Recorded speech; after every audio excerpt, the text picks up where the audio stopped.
kita nanti 2050 kita di atas Jepang, di atas Inggris, Brazil, Prancis. Makanya kita sekarang harus siap. Oke, dua kabar yang cukup manjos. Pertama nanti datang dari ambisi besar pemimpin Indonesia, di mana proyeksinya optimistis nih bos.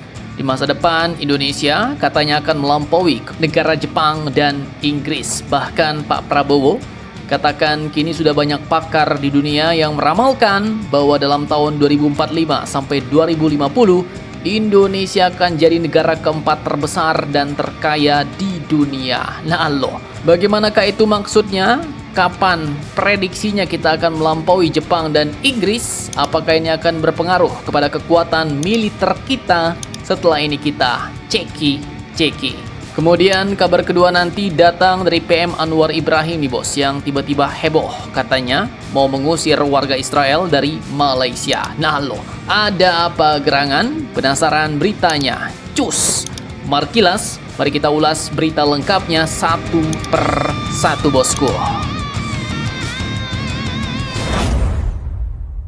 Oke, yang pertama, jadi baru-baru ini ada pernyataan yang bisa bikin banyak orang langsung kelilipan nih bos. Bahkan mungkin sebagian netizen bertanya nih, loh Indonesia mau ngalahin Jepang sama Inggris? Serius nih? Nah, tak main-main, pernyataan itu pun datang langsung dari Presiden Prabowo saat menghadiri panen raya serentak tebu, padi, dan kedelai di Lanut Abdurrahman Saleh, Kabupaten Malang, Jawa Timur pada Jumat 17 Juli kemarin bos. Beliau pun menyampaikan optimisme besar tentang masa depan Indonesia.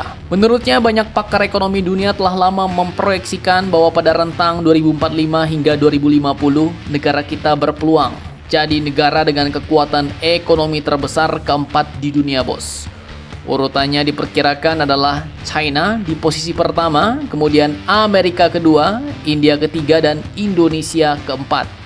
Bahkan beliau juga menyebut bahwa sekitar tahun 2075 India diproyeksikan naik ke posisi pertama, sementara kita Indonesia tetap akan bertahan di jajaran 4 besar dunia. Dan yang paling greget adalah ketika Pak Prabowo mengatakan bahwa pada tahun 2050 nanti Indonesia diproyeksikan berada di atas Jepang, Inggris, Prancis, bahkan Brazil. Nah loh, ini maksudnya di atas ini apa ya kan? Nah, jadi itu maksudnya bukan Indonesia tiba-tiba lebih canggih dari Jepang dalam membuat robot atau orangnya kaya-kaya miliarder semua, bukan ya. Yang dimaksud adalah ukuran ekonomi lewat Gross Domestic Product atau GDP. Jadi, apabila seluruh barang dan jasa yang diproduksi Indonesia terus meningkat selama puluhan tahun, maka total nilai ekonominya diperkirakan akan melampaui negara-negara tersebut. Proyeksi seperti ini juga pernah muncul dalam berbagai kajian lembaga ekonomi internasional, bos, selama bertahun-tahun. Tapi dengan syarat, Indonesia harus mampu menjaga pertumbuhan, meningkatkan kualitas sumber daya manusianya, memperkuat industri, dan menghapus kemiskinan ekstrim. Dan yang paling penting jelas harus menghapus koruptor. Betul ora?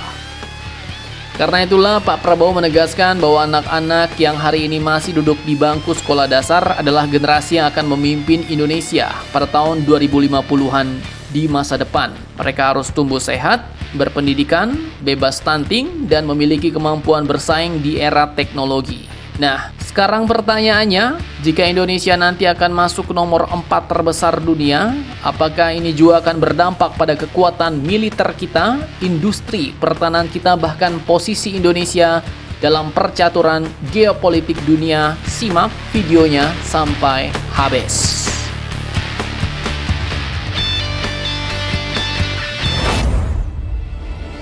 Nah, ini sekarang kita konekkan berdasarkan kacamata kuda Mimin aja lah ya.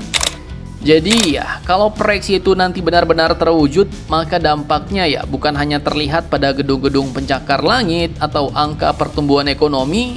Justru salah satu sektor yang juga paling dapat merasakan manfaatnya adalah pertahanan negara kita, bos. Kenapa? Ya, karena ekonomi itu adalah bahan bakar utama kekuatan militer. Semakin besar GDP suatu negara, maka semakin besar pula potensi penerimaan negara melalui pajak dan aktivitas ekonomi. Artinya ya, pemerintah kita jelas memiliki pulus atau ruang yang lebih luas untuk membiayai modernisasi pertahanan tanpa harus mengorbankan pembangunan sektor lain. Simpelnya yo, begitulah bos.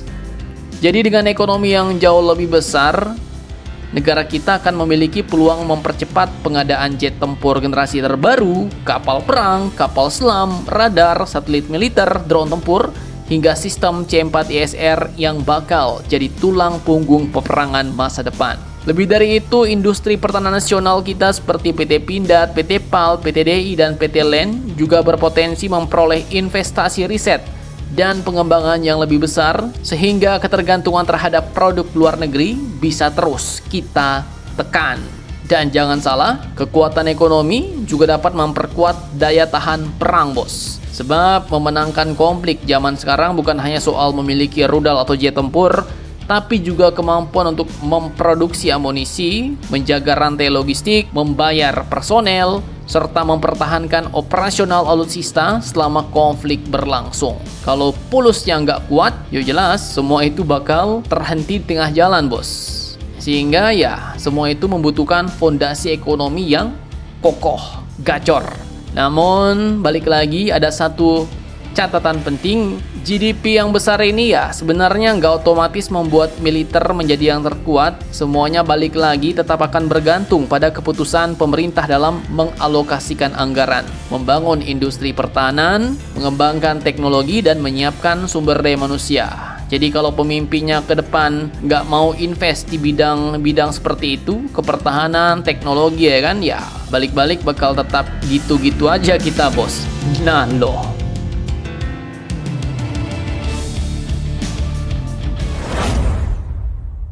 Oke, lanjut kabar kedua. Jadi baru-baru ini PM Malaysia, Bapak Anwar Ibrahim tiba-tiba bikin geger kawasan nih bos.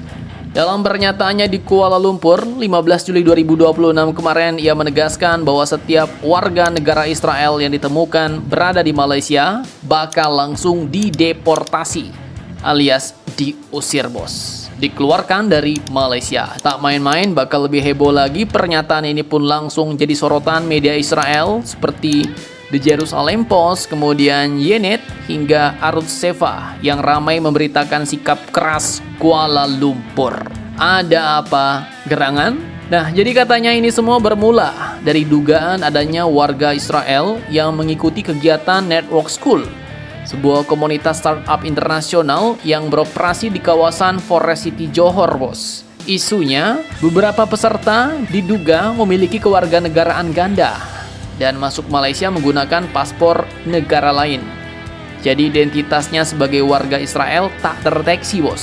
Dan kabar inilah yang langsung memicu penyelidikan oleh Kementerian Dalam Negeri Malaysia, Departemen Imigrasi Malaysia, serta Pemerintahan Negara Bagian Johor. PM Anwar Ibrahim pun langsung marah dan menegaskan bahwa Malaysia tak memiliki hubungan diplomatik dengan Israel.